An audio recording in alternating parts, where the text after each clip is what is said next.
18th of February, 1941.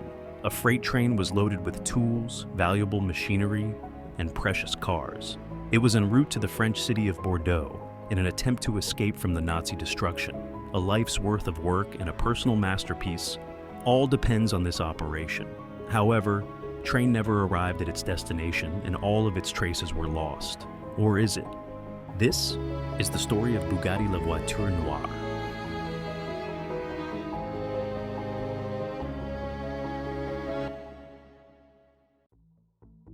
Jean Bugatti, son of the famous Ettore Bugatti, is an automotive designer and test engineer. His interest in cars started at an early age, and he proved his vehicle design abilities at late 1920s. In 1932, he designed most of the Type 41 Royale at the age of 23. He and his father made perfect combination. His designs combined with his father's engineering made Bugatti a pinnacle in the automotive industry. In the following years, he designed bodies for the Type 57, and on top of that, he expanded his engineering knowledge. This resulted in many significant improvements in Type 57 series cars, such as independent suspension system, twin-cam engine, and many more. Unfortunately, his innovations were kept short due to a tragic accident. Jean loved testing the cars that they've built. On 11th of August 1939, he was driving a Type 57 nicknamed Tank. With a similar car, their team won the 24-hour Le Mans in 1939. Since that, this remained as the latest Le Mans race that Bugatti has ever won. For the test drive, he set himself a target of 200 kilometers per hour. During the drive, he blew past that and reached 235. However, he lost control of his car and hit a tree in order to avoid a cyclist. For some, this is the event that eventually started the downhill of Bugatti in those years. The Type 57 is a car series that was produced between 1934 and 1940. In total, 710 cars were produced. The Type 57 has many variants. To better understand them, first we need to know some model name abbreviations. The T abbreviation stands for Tourer or torpedo. The C stands for compressor, indicating that models with C are fitted with superchargers. The S stands for surbase, which means performance models with lowered chassis. And finally, G possibly stands for Grand Tourer, because model with this variant won French Grand Prix and Le Mans. Keeping these in mind, first we have the original Type 57. The base model with 3.3-liter 135 horsepower engine that pushes car to the top speed of 153 kilometers per hour. Then there is T variant, C variant, and last but not least the 57C tank variant. All of them are derived from the base model and have many similarities. And this is where Type 57S and SC variants come in. These are the ones that feature marvelous engineering and design capabilities of Bugatti. Number 57331, the chassis number of the first prototype, Type 57 L'Aérolith. It was a new concept back then. It featured a magnesium-based electron alloy body on top of a shortened Type 57 chassis. This was a special kind of alloy that is durable and very lightweight. However, it had a major problem. It became very flammable on high temperatures. Therefore, welding it was not possible. Bugatti solved this problem by getting inspiration from aircraft manufacturing. Instead of welding, they riveted panels together, which lead to the iconic fin design of the Type 57. However, people are doubtful about the design choice until they ride in the car. The prototype was displayed in some shows, and it was driven by the race car driver William Williams Grover. During these demonstration runs, people were very impressed by the performance of the vehicle, and nickname L'Aérolith, meteorite, was given to the car. This brings us to the production series of the car. They had many similarities with the prototype, including the shortened chassis. However, there is one major difference: the body material. In production cars, Bugatti decided to use aluminum instead of magnesium, which solved the welding issue. But for a signature design, they've kept the riveted fins. That said, aviation inspiration was not exclusive to these fins. The production series was named after Jean Bugatti's friend, Jean Mermoz. He is a legend in aviation and the first pilot to cross the South Atlantic Ocean. Unfortunately, on one of his flights, he went missing and was never found. It was assumed that the plane suffered an engine failure and crashed into the Atlantic Ocean. Once Jean heard about the accident, he changed the name of the car series from Coupe Aero to Atlantic Coupe. Also, the accident occurred in the middle of production, so 2 cars were produced under each name. In total, there are 4 cars produced in the Atlantic series. First one was 57374. It was completed in 2nd of September 1936. It had a metallic gray-blue color, and it had a base configuration without a supercharger. However, its owner wanted more performance and sent it back to Bugatti to fit a supercharger. Speaking of the owner, he is no other than Victor Rothschild, the 3rd Baron. Between 1939 to 1941, he used the car.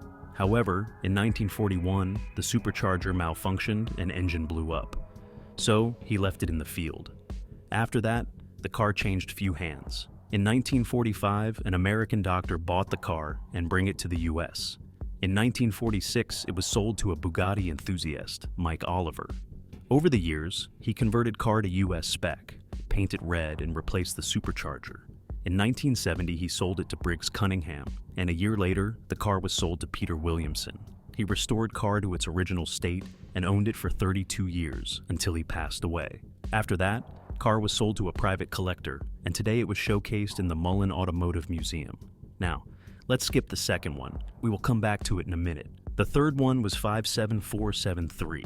It was completed on 1936 and delivered to Jacques Holzschuch. In World War II, he and his wife were killed by Nazis, and the car started to change hands. From 1949 to 1955, it had 3 different owners and had some modifications. Latest owner, René Chattard, changed its color from black to a light blue. This detail is important because it caused some conspiracies. We will cover this in a minute.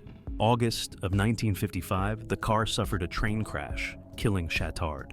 The car parts were sequestered by the railroad company until the lawsuit settled. In 1963, the car was restored by Bugatti enthusiast Paul-André Berson. However, due to extensive damage, he used some non-original parts. He eventually sold car to the Nicolas Seydoux in 1977. However, Seydoux was not happy with the restoration and decided to restore it to its blue spec. Main goal was to maintain car in a stable working order by using as much original parts as possible. With the collaboration of best Bugatti restorers, this vision was turned into a reality.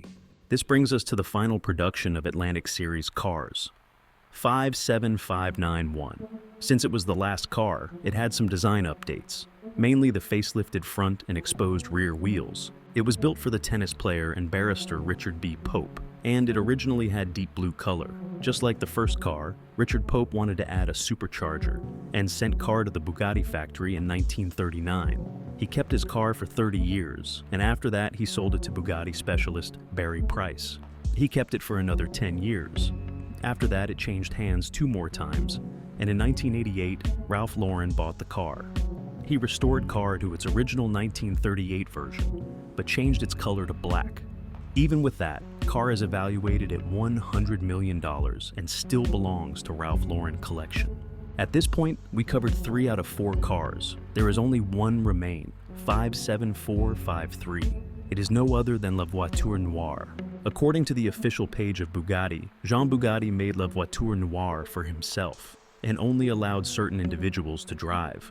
It appeared on some motor shows, however its traces were lost in 1938. There are some theories like car changing hands or relocating to safety, so let's start exploring them. As we mentioned earlier, there are 4 cars total in the series. 3 of them were painted black throughout their history. The 57453 and 57473 were originally black from the factory, and the 57591 was painted under the ownership of Ralph Lauren. This is important because La Voiture Noire literally means black car.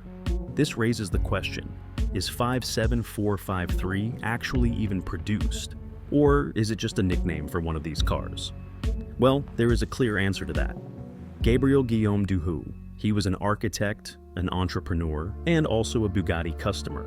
In addition to that, he has an interesting personality. He raced on the Monte Carlo Rally, the Liège-Rome-Liège Road Marathon, and was involved in a trans-Saharan journey from Brussels to Kitega. His involvement in Bugattis was likely because of a friendship formed at one of these events.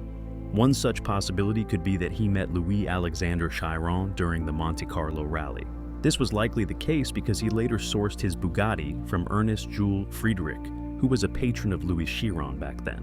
Regardless, he owned a Bugatti Type 57S Adelante, the 57562. According to the book, Bugatti Type 57S, the color scheme of the car was different from Type 57SS. It was more like the original Type 57S. This could indicate that Duhoux may be a customer who likes customizations. However, there is one more important detail in that book. Apparently, a factory document states that a car named Belga Coupe was ordered by Gabriel Duhoux and has the chassis number 57454. A quick search shows that 57454 was a tank variant of Type 57. This makes things a bit complicated because, according to this post, the number 57454 was used on 5 different cars. It is known that numbers can be reissued. For example, the 57453 was also used in another Bugatti Type 57 convertible. That aside, there is some evidence that supports the claim that Duhoux actually owned the car and drove it. The first one comes from the family members of Gabriel Duhoux's wife, Thérèse Goyverts. Her relative told her that she remembered a blue car that was damaged by a young soldier who stole it in 1946. Also, there is an excerpt from the book Bugatti Yesterday and Today, which states that it has been suggested that, originally in 1937, this chassis was used for a tank for the Le Mans race, and that it was later used in an Atlantic sold to a Belgian named Duhoux of Brussels, color Bugatti blue. It seems like La Voiture Noire was successfully produced and possibly had an owner. More interestingly, it may have had a blue color and a chassis number of 57453 or 57454. That said, these raise more questions than answers. Pierre-Yves Logier is the Bugatti specialist who first presented the idea that La Voiture Noire was actually a different car. Before that, it was believed La Voiture Noire was a factory nickname for Holz-Husch's 57473. Given that they had many similarities, this doesn't seem far off. However, this creates an immense problem. Up until Pierre's statement, resources were written under the assumption that 57473 and 57453 were the same. One contradiction comes from a quote in this book. Garino explained that Marco told him that Jean had certain changes made to the car in 1938 or 1939. Extension of the rear fenders, pontoon style, substitution of louvered ventilation on the sides and top of the hood. The louvers on this example are unique. The pontoon style means uninterrupted and full-width car lines, eliminating unnecessary ledges. This is a clue that we can observe from pictures of René Chattard's 57473. According to the quote, Jean Bugatti made the changes. However, Pierre-Yves Logier states that the Holz-Husch car was probably not available for Jean Bugatti between 1938 and 1939. Instead, the modification was made after the war. But there is more. In another book, the Bugatti Type 57S, it was stated that apparently they returned the car at short notice in 1937 and took another Type 57, although there is no further entry concerning this in the factory reports. This is interesting because 1937 corresponds to the exact year when Gabriel Duhoux took delivery of his car. Keep in mind that supercar production and modification are slow processes, even in 2024, let alone 1939. It was difficult to access materials and required a workforce in the war years. So, this may be a depiction of Duhoux's 57562. On top of that, there is an article by Christian Hewitt.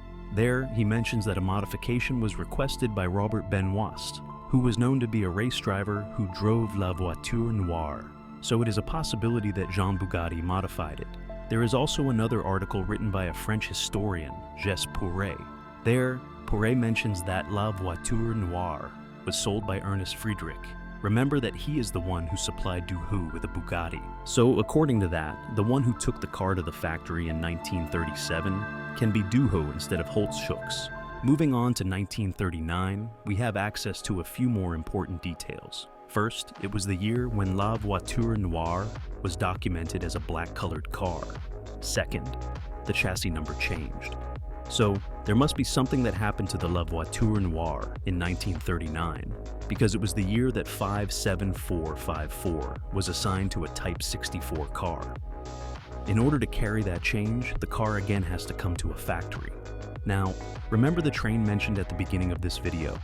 Well, this is where it may be used. There was a list of automotive materials stored in Bordeaux, and in that list there is a mention of chassis number 57454.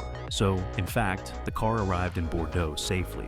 On top of that, there is another mention of a blue car in Pourret's article, so this again confirms the memory of the family member in 1946 about the blue Bugatti. And from all of those, it brings up the possibility that the car actually survived the war and was owned by Duhoux up until 1946. Yet, there are still many uncertainties. There are documents and articles about changing superchargers, modified bodies, and swapped axles.